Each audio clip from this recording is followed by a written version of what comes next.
Evangelho de Marcos, capítulo 1, versículo 35.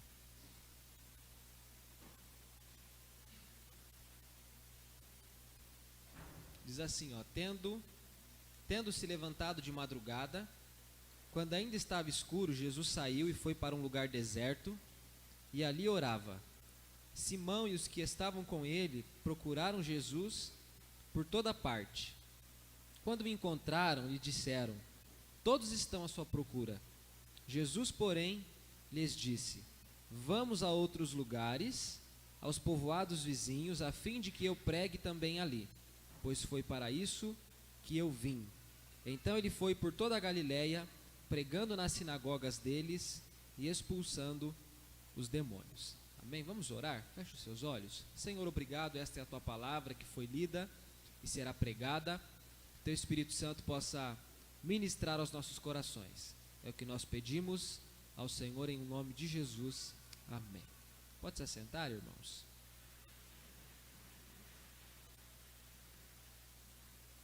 Agenda cheia não significa eficiência ou produtividade. São coisas que são que facilmente são confundidas. Uma pessoa que tem muita coisa para fazer, necessariamente não é uma pessoa que consegue fazer tudo aquilo que tem para fazer. A nossa época, o nosso tempo, ele é marcado por muita pressa. E com frequência a gente termina o dia e quando a gente vai para a cama a gente deixou um monte de coisa ainda sem fazer, né? Essa é a sensação do homem moderno. Ele tem tanta coisa para fazer que o sol se põe, chega a hora dele deitar e ele vai deitar e ele fica pensando: não fiz aquilo, não fiz aquilo, não fiz aquilo, não fiz aquilo. E fica sempre uma lista muito grande das coisas que precisariam ter sido feitas e que acabaram ficando por fazer por N motivos. Quando a gente lê o Evangelho de Marcos, nós percebemos, irmãos, que Jesus ele fez muita coisa nos 3 anos de ministério que ele teve. Jesus teve uma vida muito curta, né? Comparada à expectativa de vida que nós temos hoje. Jesus morreu aos 33 anos de idade. Ele se entrega para morrer aos 33 anos de idade. Ele começa o seu ministério público aos 30 anos de idade. Então ele faz o ministério em 3 anos. Em 3 anos a gente sabe que voa, né? É um tempo que passa muito rapidamente. Marcos é um evangelho que se detém nas ações de Jesus.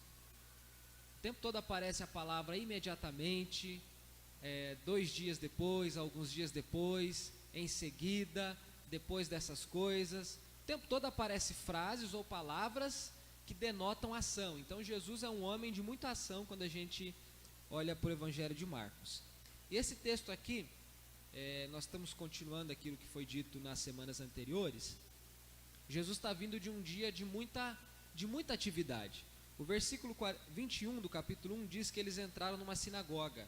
E lá Jesus prega, ensina, as pessoas ficam admiradas, maravilhadas porque ele tem autoridade. De repente um homem fica possesso e o demônio se manifesta. Cristo repreende aquele demônio. Logo depois eles vão para a casa de Pedro, tudo no mesmo dia, é um sábado. Chegando na casa de Pedro, a sogra de Pedro está de cama, doente, com febre. Jesus cura aquela mulher, ela se levanta, serve todo mundo, né? Não sei se ela fez um café, não sei o que ela fez, se foi chá, se foi janta, se foi almoço, mas o texto diz que ela serve as pessoas. Dá essa tonalidade de que ela fez alguma coisa nesse sentido para as pessoas que estavam ali. Depois à tarde, como o pastor disse a semana passada, por ser sábado, os homens judeus, os judeus, eles eram privados de qualquer tipo de trabalho, de qualquer tipo de ação. Então o pôr do sol termina o dia para o judeu. Quando o sol se põe, então eles trazem muita gente. E vem gente doente, gente enfermo. O texto diz que toda a cidade se reuniu na porta da casa de Pedro. E ele curou muitos enfermos e muitos doentes, expulsou muitos demônios. E então a gente entra no texto que nós lemos. Então esse texto aqui mostra um pouco dessa vida de Jesus, que é uma vida bastante agitada, que é uma vida repleta de atividade, mas é uma vida muito significativa. E tem 2 coisas muito simples que esse texto mostra para nós e eu quero partilhar isso com você. elas se referem especialmente a Jesus Cristo, mas elas também fazem respeito à nossa vida, elas fazem referência à nossa vida também. A primeira coisa é que Jesus é um homem que se dedica à oração. Essa é a primeira coisa que aparece no texto. Olha o que diz o versículo 35. Tendo-se levantado de madrugada, quando ainda estava escuro, Jesus saiu e foi para um lugar deserto e ali orava. Esse é só o começo do ministério de Jesus. Talvez ele está nas primeiras semanas, no primeiro mês, no segundo mês. Talvez ele está ali nos primeiros 6 meses do ministério. Tem pouco tempo que Jesus está realizando o seu ministério público. O capítulo anterior, o mesmo capítulo, os versículos anteriores, revelam aqui a chamada de 4 homens para se tornarem discípulos de Jesus. O Marcos ainda nem narrou o restante dos chamados que Jesus faz aos outros homens. Ele ainda nem falou de Levi, de Mateus, ele ainda nem falou de outros discípulos. Então Jesus está dando ali aquilo que a gente chama, numa linguagem contemporânea, de os primeiros passos. É o começo de tudo. E Jesus, de acordo com Marcos, é um homem que é dedicado à oração. Olha só, ele fez muita coisa no dia. Levantou cedo, foi para a sinagoga, foi ensinar, lidou com todas aquelas questões. Durante a tarde, os enfermos vieram até ele. Anoiteceu, ele foi dormir muito tarde, né? Porque o texto diz que muita gente estava ali. Ele não deve ter dormido cedo, ele deve ter ido dormir bem tarde. E tendo se levantado de madrugada. A versão King James diz que ele levantou muito antes das demais pessoas. Eu achei bacana aquela tradução. Então, Jesus deve ter levantado lá pelas 3 ou 4 horas da manhã, muito antes do horário comum que as demais pessoas levantam. Para a gente aqui, se cada um for falar o horário que levanta, a gente não chega em lugar nenhum, né? Mas se for para a gente cravar uma data, um horário assim mais mediano, talvez 6 horas é um horário em que todo mundo, na mediana, já está levantado, já acordou e já está na lida. Se Jesus levanta às 3 ou às 4, ele levantou muito antes daquelas pessoas. E ele se levanta, vai a um lugar deserto, ainda está escuro, e aonde ele foi para que ele pudesse orar. Jesus acorda antes das demais pessoas.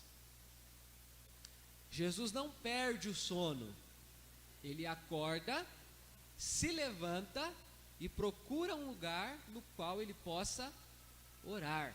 Então aqui o texto está mostrando que a oração de Jesus é uma oração intencional. Ela não é uma coisa assim que aconteceu esporadicamente. Bom, perdi o sono, não tem ninguém online para eu conversar, não tem nenhum filme, não tem nada para eu fazer. Se eu acender a luz, a esposa vai ficar brava, as crianças vão acordar, não posso ler, não posso orar. Não tem nada para eu fazer, eu vou orar. Não é isso que acontece com Jesus. Ele acorda propositalmente, ele acorda intencionalmente. Ele sai da casa onde ele está, procura um lugar calmo, um lugar tranquilo. O texto diz que é um lugar deserto. E Jesus, naquele local então, está orando. Além da oração ser intencional, irmãos, a oração para Jesus, ela é prioritária. É intencional porque ele quis fazer. É prioritária porque é a primeira coisa que ele faz no dia. Enquanto está todo mundo com a cara amarrotada de dormir, Jesus está num lugar deserto, orando. As primeiras coisas fazemos primeiro. As coisas mais importantes fazemos primeiramente. É sempre assim. Quando a gente fica doente, como a minha tia acabou de testemunhar aqui, e muita gente quando conta seus próprios testemunhos a respeito de adoecimento, é isso que aparece, irmãos. Quando a gente percebe que a nossa vida está ameaçada, sabe o que sobra diante da gente? Aquilo que de fato é importante. Eu não quero nem saber dos 3-0 do Palmeiras, se eu tiver para morrer, não vai fazer sentido para mim. Não estou nem aí. Se não for no dia da minha morte, eu fico bravo, você tira sarro de mim, eu fico... Mas se for no dia da morte, eu não estou nem aí, deixa para lá, entende? Porque quando a gente percebe que a nossa vida está ameaçada, ressalta diante da gente aquilo que é mais importante. É o que é mais importante. O resto vira pó, o resto desaparece, o resto some. É muito engraçado isso. Jesus não precisa dessa experiência para valorizar o que é mais importante. É curioso o texto. O texto está mostrando, e quando a gente lê os evangelhos, e o evangelho de Lucas também se detém muito nisso, Lucas mostra o quanto Jesus é um homem dedicado à oração.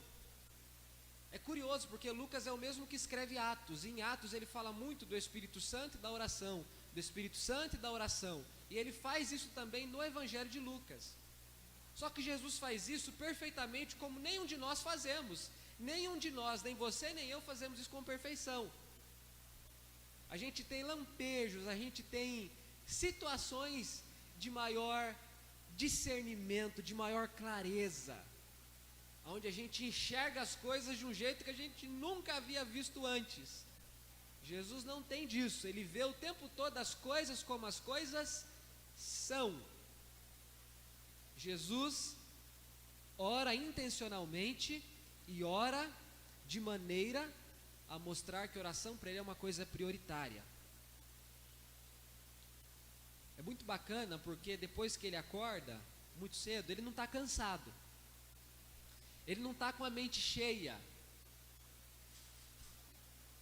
Logicamente ele não está com sono. Ele está disposto. Não é nas primeiras horas do dia que a gente tem mais disposição? Se você deitou, dormiu bem, quando você acorda com disposição. As risadas me dizem que isso aí é um fato a contestar, né? Mas a gente está disposto, a gente não está cansado quando a gente acorda, né? Eu estou falando de alguém que dormiu bem, irmãos, que dormiu corretamente, né? Tem um camarada que diz que quando a gente dorme e acorda cansado é porque a gente está precisando cuidar melhor da nossa vida. Então isso faz um certo sentido. Então Jesus ora nos primeiros momentos, além de ser prioridade, isso mostra a disponibilidade que ele tem para fazer aquilo. Ele está com a mente tranquila, não tem preocupação, está tudo em paz. Ele ora intencionalmente, a oração é uma prioridade, mas ele também ora com privacidade, intencionalmente, com prioridade e com privacidade. A língua até enrola porque as palavras são parecidas, né?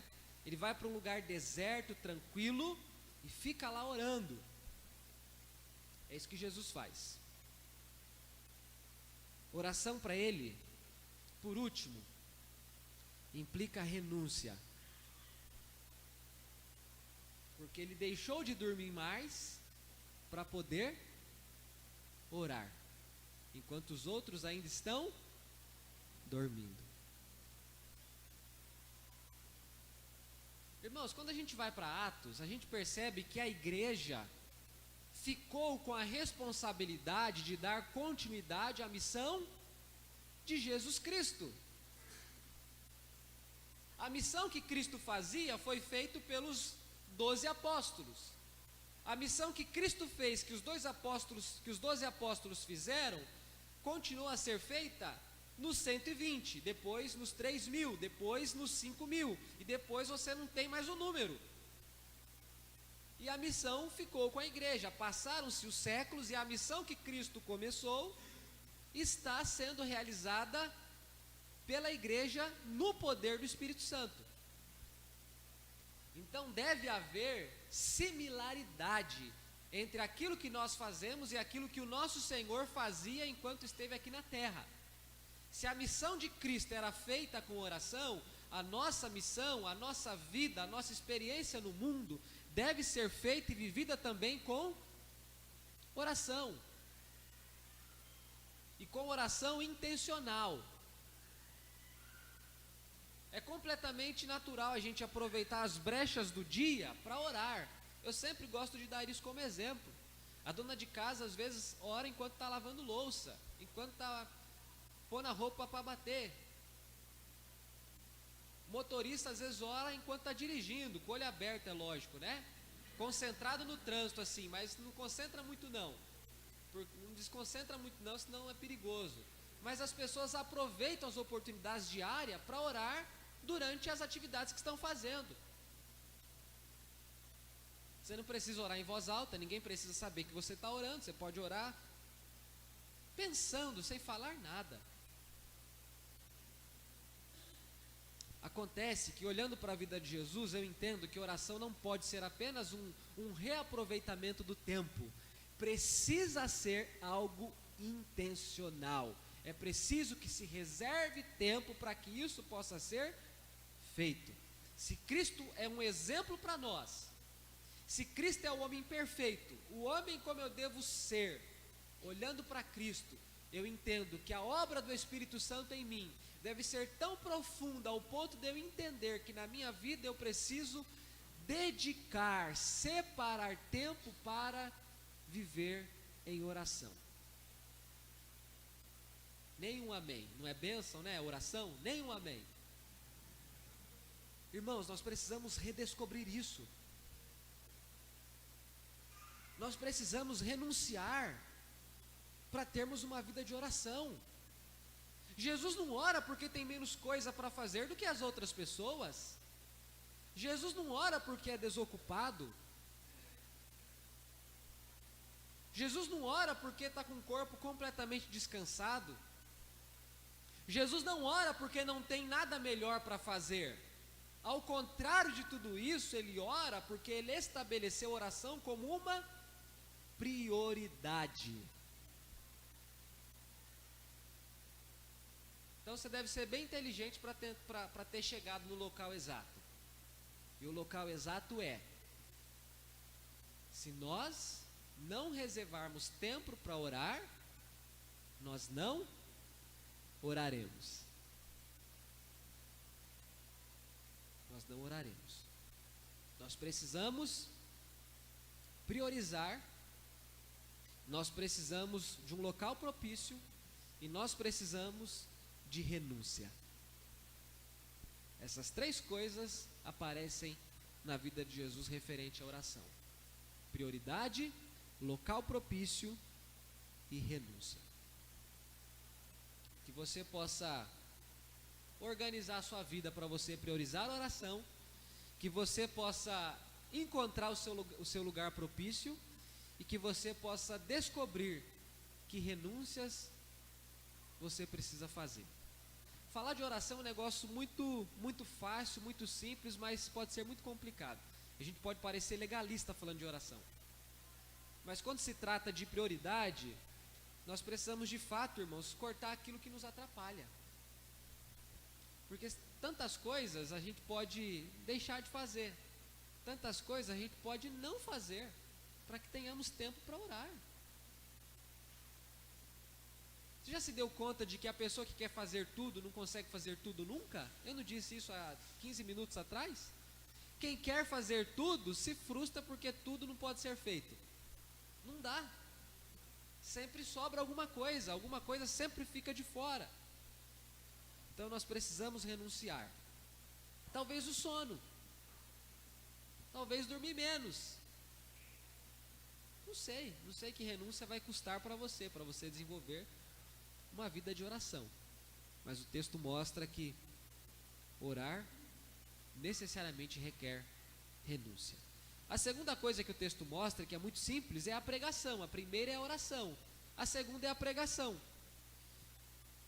Olha o que diz o versículo 36. Simão e os que estavam com ele procuraram Jesus por toda parte. Quando o encontraram, lhe disseram: todos estão à sua procura. Jesus, porém, lhes disse: vamos a outros lugares, aos povoados vizinhos, a fim de que eu pregue também ali, pois foi para isso que eu vim. Então ele foi por toda a Galiléia, pregando nas sinagogas deles e expulsando os demônios. Jesus acordou mais cedo que todo mundo. Depois que ele já estava ali algum tempo orando, as pessoas acordaram no horário natural em que elas estavam acostumadas a acordar. procuraram Jesus e não acharam Jesus. E procuraram por toda parte, né? Essa é a expressão do texto. Te procuramos em tudo quanto é canto, Senhor. Não te achamos a não ser agora, a não ser aqui. E eles dizem para Jesus, o Simão e os que estavam com ele, disseram assim para Jesus, versículo 37, todos estão à sua procura. Quem você acha que estava procurando Jesus? Pela sequência do texto, eu acho que as pessoas que estão procurando Jesus são essas aqui. Leia comigo o versículo 33 do capítulo 1. Eu acho que são essas pessoas.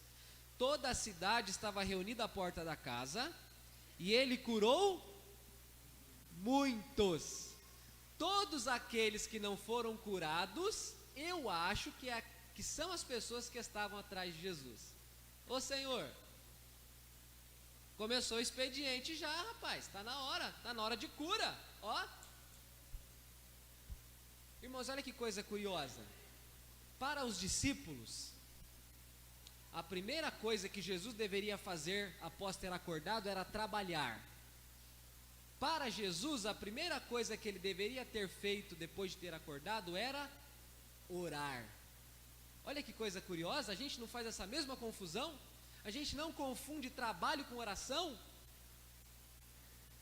A gente acorda e logo está pensando em fazer o quê? Trabalhar. Que texto moderno, não é? Que texto atual.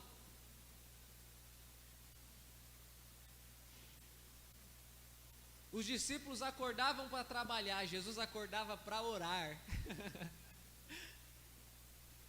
Então eles estão atrás de Jesus dizendo, Senhor, está todo mundo te procurando, né? Talvez todos cheios. Nosso mestre está sendo bem aceito, as pessoas estão reconhecendo o ministério dele. É uma coisa extremamente curiosa isso daqui. As pessoas procuravam Jesus, mas Jesus não se rendeu ao desejo das pessoas. Ele permaneceu firme naquilo que era o seu propósito. Irmão, se tem uma coisa que chama a nossa atenção, sua e minha, porque o seu coração e meu coração são caídos, é popularidade. Isso é tentador para você, isso é tentador para mim. É bom quando as pessoas ficam doidas atrás da gente nos procurando. Você só precisa ter coragem para admitir. É bom. Parece que dá uma vaidade, um senso de utilidade, alguma coisa dessa natureza. E é firmado nisso, talvez, que os apóstolos estão atrás de Jesus. Senhor, estão todos te procurando. Não é possível que o Senhor vai deixar esse povo na mão. Ontem o Senhor, ao invés de curar todo mundo, curou só alguns. O restante que ficou enfermo estão aqui atrás do Senhor. O Senhor precisa fazer alguma coisa. Esse povo acordou cedo, cheio de esperança, precisando de transformação, de vida nova, de vida transformada, de cura, disso e daquilo. O que Jesus disse? Versículo 38. Vamos a outros lugares, aos povoados vizinhos, a fim de que eu pregue ali, pois foi para isso que eu vim. Jesus deixa claro que ele não veio para curar, ele veio para levar o evangelho em todos os lugares aonde ele deveria levar o evangelho. Eu não sei se você já percebeu em Marcos, mas Marcos tem um esquema. Jesus prega e depois ele demonstra o poder que ele tem, curando ou expulsando demônios. Jesus prega, depois ele demonstra o poder que ele tem, curando ou expulsando demônios. E o tempo todo o texto trabalha desse jeito. Jesus prega, Jesus ensina, as pessoas ficam encantadas, maravilhadas, depois ele cura e expulsa demônios, para que isso demonstrasse o poder que ele tem. Os milagres, as curas não são um fim em si mesmo, mas o fim das curas e dos milagres e da ação sobrenatural de Deus é para apontar para Cristo e para o poder que Cristo tem. Só que as pessoas não entenderam isso, a multidão não entendeu isso. Os discípulos parecem também que não entenderam isso. A procura das pessoas por Jesus aqui não se tratava da pregação, mas das bênçãos. Até aqui o texto não diz que Jesus tinha pregado para aquela multidão que foi lá na porta da casa de Pedro. Elas foram lá, não para ouvir a pregação, mas elas foram lá porque estavam enfermas, doentes, endemoniadas. E Jesus simplesmente cura e liberta os endemoniados. Mas ele não prega aquela multidão. Parece que é esse povo que está novamente atrás de Jesus, não para receber ensino, não para ouvir o evangelho, mas para receber as bênçãos. E ele diz o quê? Eu não vim para isso. Eu não vim para isso. Eu não vim para ficar distribuindo cura para as pessoas. Eu não vim para libertar todas as pessoas. Eu não vim para mudar a vida de todas as pessoas. Irmãos, durante o ministério de Jesus, muita gente morreu doente. Durante o ministério de Jesus, muitos cegos morreram cegos. Muitos leprosos morreram leprosos. Muitas pessoas estavam nos funerais chorando seus mortos e continuaram chorando seus mortos até que os tivesse sepultado. Não tem cura para todo mundo, não tem milagre para todo mundo, não tem bênção assim para todo mundo, não. A proposta maior do Evangelho é anunciar a palavra de Jesus. Foi para isso que ele veio. E ele vai nos lugares vizinhos, nos povoados menores, onde havia gente que não era gente que morava em Cafarnaum, era gente que morava em locais mais discretos, menos visíveis, lugar mais periférico, periferia, lugar mais simples. E Jesus vai até aqueles lugares. E o texto diz que ele foi por toda a Galileia. A Galileia é uma região muito carente nos tempos do ministério de Jesus. É uma região de trabalhador, de escravos, de gente que estava sofrendo profundamente com vários males. E Jesus vai até esses lugares. Ele prega e ele expulsa os demônios. Ele vai dizer isso lá para frente. Isso aparece exclusivamente em Mateus. Ele diz assim que quando o reino de Deus chega entre os homens, o mal precisa se retirar. Ou seja, as trevas saem quando a luz aparece. Se o reino chegou, o mal sai. E como é que você sabe que o mal sai? Porque os possessos ficam libertos. É natural, é um movimento natural. Esse texto mostra, irmãos, que nós precisamos cuidar do nosso coração para nós não confundirmos missão com popularidade. Esse texto mostra que nós devemos ter cuidado para não confundir as bênçãos secundárias com as bênçãos primárias. Eu não estou negando de forma alguma o poder de Jesus que cura, que liberta, que transforma. Pelo contrário, nós acabamos de nos alegrar aqui com o testemunho que foi dado e com tantos outros que já foram dados nessa igreja. Mas isso não é a obra maior que Jesus tem para fazer na nossa vida. A obra maior que ele tem para fazer na nossa vida é nos converter, é nos transformar, é nos conformar ao caráter dele, à imagem dele, aquilo que ele é. Essa é a obra maior de Jesus.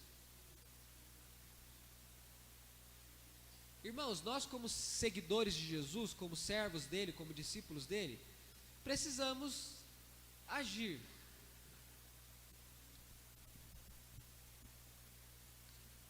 Ou a gente cumpre a nossa vocação, ou a gente fica realizando o desejo do povo. Eu já decidi o que eu quero para mim enquanto pastor. Eu não quero realizar o que vocês esperam que eu realize. Graças a Deus eu aprendi isso. Eu não quero satisfazer como pastor aquilo que vocês esperam que eu faça.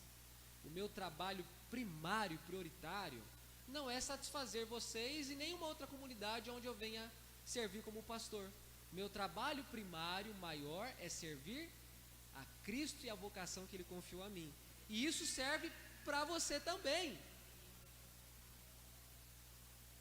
Não é para você ficar encantado com as curas, com as bênçãos, com as coisas extraordinárias, ao ponto de se esquecer de que você precisa ir a outros lugares, porque nesses outros lugares tem gente que precisa ouvir a pregação do Evangelho. Nós precisamos, irmãos, olhar para isso. Jesus não tinha a sua vida guiada pelas decisões das pessoas, mas pelas suas próprias decisões. A vida dele não era pragmática, ele não fazia aquilo que as pessoas queriam que ele fizesse. Cristo é um homem perfeito, ele é o homem perfeito. Na vida dele, nada lhe rouba o tempo dele estar com Deus, nada lhe distrai ao ponto dele perder o seu propósito maior. Jesus é o ser humano como nós devemos ser. Irmãos, o que porventura está roubando o seu tempo de estar na presença de Deus? O que está distraindo você ao ponto de você ficar com a distração e não com a proclamação da palavra? Eu nunca achei que Marcos fosse tão atual como eu estou descobrindo que é. Nós, igreja contemporânea do século 21, nós nos distraímos com as necessidades das pessoas. E quando nós nos distraímos com as necessidades das pessoas, nós renegamos aquilo que é a necessidade das pessoas.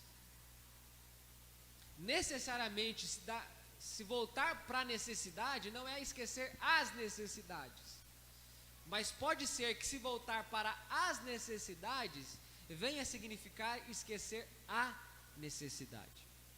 Então você pode muito bem pregar o evangelho e entender que as pessoas precisam disso, daquilo outro, porque cabe perfeitamente. Mas se você ficar naquilo outro que as pessoas precisam, você pode se esquecer de que o que elas precisam essencialmente é da pregação do evangelho. Duas coisas simples: oração e pregação. Não são coisas que Deus confiou a pastores, a presbíteros, a líderes, a diáconos, a obreiros. São coisas que Deus confiou à igreja. Isso é para você, isso é para mim, isso é para todos nós. Amém? Curva